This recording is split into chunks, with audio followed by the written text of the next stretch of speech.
Dans un pays comme la France, par exemple, on sait que 40% du taux de natalité est assuré par des populations étrangères. C'est une réalité aussi.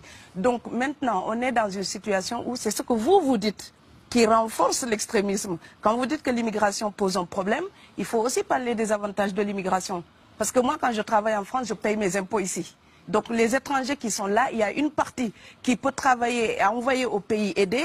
La majorité paye ses impôts, s'installe dans vos pays, enrichit vos pays. Donc ce sont des citoyens productifs. Après, il faut voir, il y a une minorité qui vient, il y a des morts, certes. Mais je voulais souligner une chose. Le discours que vous avez, il est encore légitime tant que l'Afrique restera muette.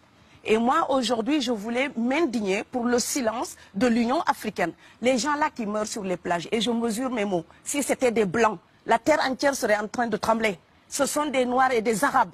Alors eux, quand ils meurent, ça coûte moins cher.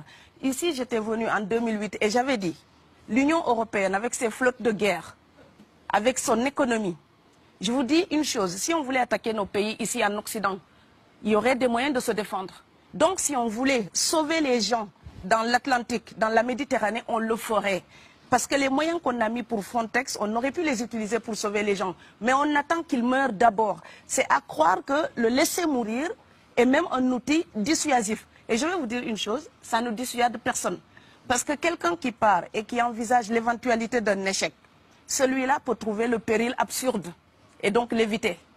Mais celui qui part pour la survie, qui considère que la vie qu'il a à perdre ne vaut rien, eh bien celui-là, sa force est inouïe, parce qu'il n'a pas peur de la mort.